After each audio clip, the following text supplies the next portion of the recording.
Dear students, Assalamu alaikum. We resume our discussion of text processing. I'm sharing my screen with you so that you can see PowerPoint as well as the Kiras.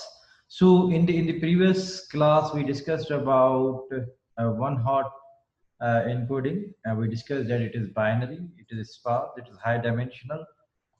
We discussed that we needed word embedding which should be low dimensional, maybe 256 dimension, 512, 1024, or even 256. But we need, word dimensions which are not very sparse, which are not very high dimensional. The word embedding that we will be covering today, they are floating point numbers. I mean, unlike in one-hot encoding, we saw that these are binary, ones and zeros, but these word embedding that we'll be learning today, they are floating point numbers.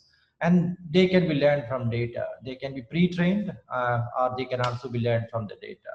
So there are two ways to obtain word embedding. By the way, just a quick refresher that word embedding means to convert your text into numbers.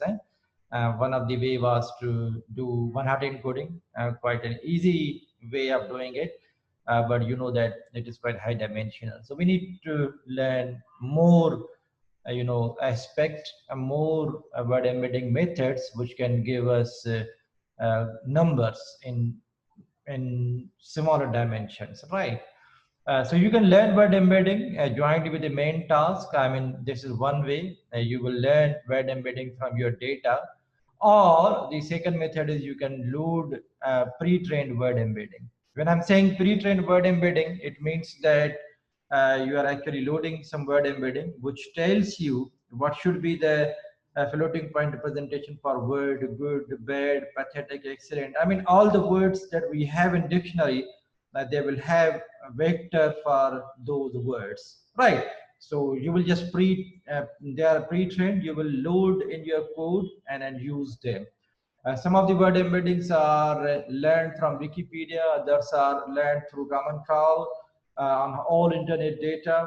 And when you are not using pre-trained, the other option is you will learn word embedding from your own data, right? Remember, word embedding with the embedding layer that you actually drive, vector for the word from your own data. They may not have a structure. Accurate and exact may have completely different embedding, though they are synonymous in most of the context.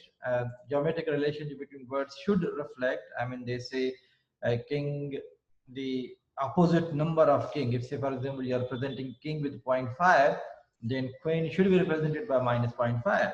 If you are representing male with 2, then 0.2, then female should be represented by minus 0.2. I mean, this is an ideal scenario where you are learning vectors for the word which actually capture the real world context, right? Anyway, let us see the code. You will understand how to learn embedding for your words from your data. For that, will in Keras will do nothing. We'll just add an embedding layer, and that will act like a dictionary, which gives you a vector for each of the word in your data, right? So it's embedding layer. It will have input as a word. The output will be a corresponding vector. Right. Let us see how embedding layer is used inside a Keras code. Uh, you can see the code, right? This is book code. We import Keras. This is the theoretical concept. Uh, I mean, just do this single statement. Embedding layer equal to embedding how many unique words for which you need vector, and how much should be the dimension for each vector. So here, with the simple statement, we say that we need to convert 1000 words, and each of the word should be of 64 dimension. Right. So just this is how you will create embedding layer. And we will add this layer into our sequential model the way we add dense layer. Look at the beauty. I mean, uh, Keras has made your life very easy. Otherwise, believe me, learning word embedding direct to TensorFlow is not an easy task. But here, when you are doing it with Keras, it has made your life easier. So you just import embedding layer and you say that I will be needing embedding for 1000 words, and each word should be of 64 dimension, right? This is how you use it. Now let us see its use in a complete code, right? So here you can see that uh, uh, we are going to work with IMDb dataset. You know that IMDb dataset is available with Keras. So I am loading it and I say the maximum features are the number of words, the unique words which I want. I want to limit it to 10,000 words. Remember, in IMDb, there are more than 88,000 unique words, but you know, I'm just limiting the unique word to 10,000, which means that give me most, frequent unique word in IMDb.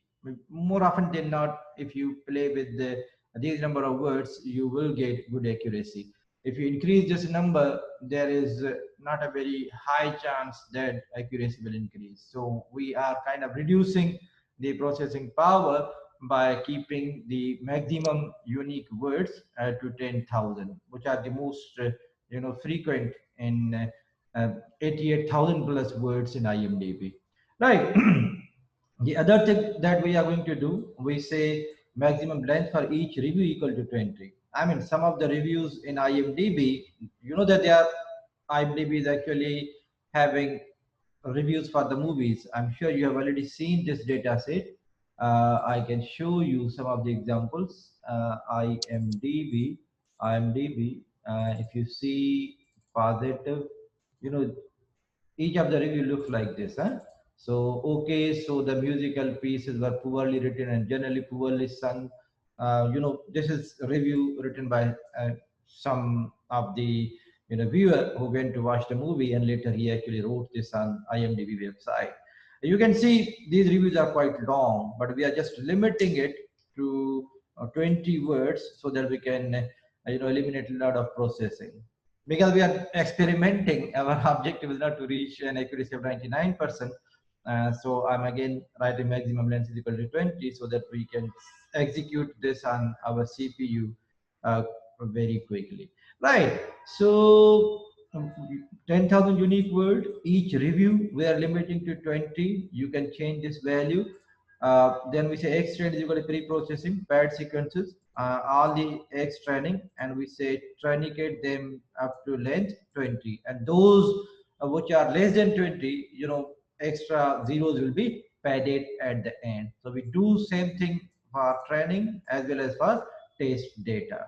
Right. Now, once it is done, now let us see how we learn word embedding. Here we create sequential model the way we have been doing it throughout our class. And then we say in the model, add an embedding layer, right?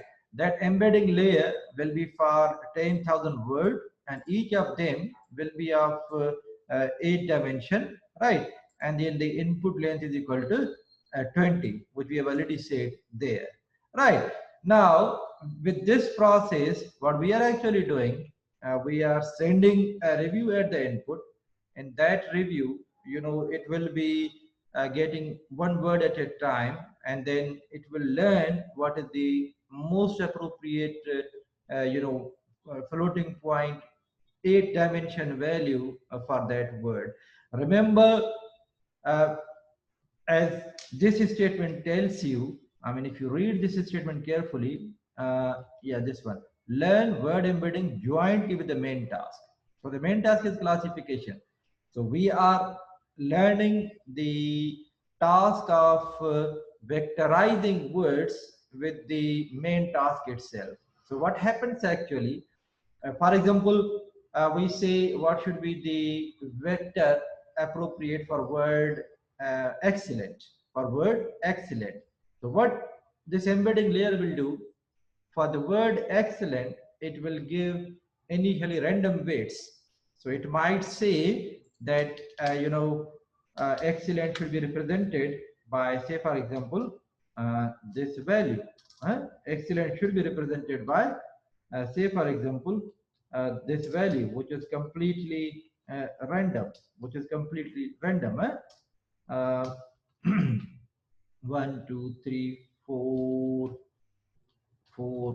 5, and then we say 6, and then we say 7, and then we say 8. So maybe initially your embedding layer says excellent should be represented by this vector.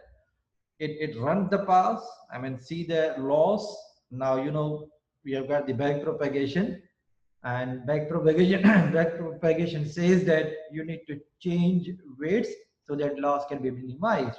So now not only we will be updating weights for the hidden layer, but we will also be updating the weights for this embedding layer, right? So here in second pass, in order to reduce the loss, your embedding layer might say, oh, your excellent should be represented by this matrix, by this vector. I mean, values can be changed. So, we are now learning the representation for each word by using this embedding layer. So it is just like you are learning word embedding with the main task, which is the classification task, right? In this case, to classify revision positive and negative. Right. So we add the embedding layer and then we flatten the model. You know why we flatten? Because the dimension of embedding layer is different, and we just need to, convert it into one dimension so that it can be sent to the dense layer. Right. We send it to dense layer. The output for dense layer is 1. You know why? Because it is binary task. The activation is sigmoid. Again, you know why. We compile the model with accuracy matrix, with binary cross entropy, with RMS ROP. And then when we see the summary, this is the summary of this model, right? And then we train the model by calling fit method. We pass X train, Y train, number of epochs train, byte size 32. You can change it if your RAM permits, right? And then the validation split is equal to 0.2. I just run this. You can see very quickly it runs. Huh? So we reach maximum accuracy of around 62%, and that's understandable. Huh? The review length is only 20. Hmm? We are not training this on a whole review, just on each word is being limited to 20, right? uh, Now, I mean, we have seen how to learn word embedding with the main task, how to aid the embedding layer. The next, when I come back in the next video, we will discuss about using pre-trained word embedding. I mean, when you are using uh, embedding layer, remember you should have a lot of data. I mean, see, in order your network to know that pathetic is a positive word, it should see it in many contexts. In order that your network should know that pathetic is a negative word, it should see pathetic many times, and it will see pathetic many times when you have a lot of data. But you've got very small data, then your network may not be able to differentiate between positive and negative words. So in that case, they say if you have got a limited amount of data, you should not learn embedding from your data. You should not aid embedding layer. You should actually load pre-trained embedding, and those pre-trained embedding which have already been learned on huge data. I mean, for example, glove has been learned on Wikipedia text. On I think more than 1 billion tokens. You can see this glove. It was proposed by Stanford in 2014. It was learned on Wikipedia text and common crawl, and word to vector was developed by Google. Right. So they say that when you do not have a lot of data, then you should use pre-trained embedding. This is exactly same as we saw in image processing, as we saw with CNN. In CNN, you remember that we said that when your data set is small, then you should use pre-trained, ImageNet like VDD16, Inception, Exception, all these models which are already trained on ImageNet, and ImageNet includes all those objects that you are playing with. For example, when we were classifying cats versus dog, So we said because cats versus dog is a small data set, when we learned our own weights for the CNN, we saw the accuracy reach 73%. But when we loaded pre-trained VG16, we saw that accuracy was reaching 96%. Right. So again, the idea is when you do not have a lot of data to learn the relationship between words, then you should use pre-trained word embedding. Right. But if you have a lot of data, I mean, domain-specific word embedding are always, recommended if you have a lot of data. For example, if you are talking about, you know, um, say for example, mobile phone domain. Now, if you have already got 1 million reviews related to mobile phone, then you should use your own data set to learn word embedding, because you know that the meaning of long in mobile phone battery is positive. So you would like that long should be given, vector which represent positive value. But if you are training it on Wikipedia text, there Wikipedia might be assigning, embedding to the long word, which might be negative.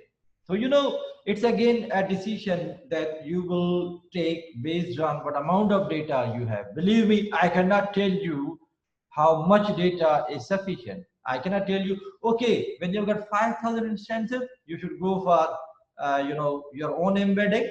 And when you've got less than 5,000, you know, instances, you should go for, pre-trained. I cannot tell you, because as I've been telling you that when you are in deep learning, you need to always perform experiments, and only results will tell you which decision is better for you. Right. So I end this video here, and when I come back, I'll be discussing the pre-trained word embedding and see how we can apply it to this task. Thank you very much.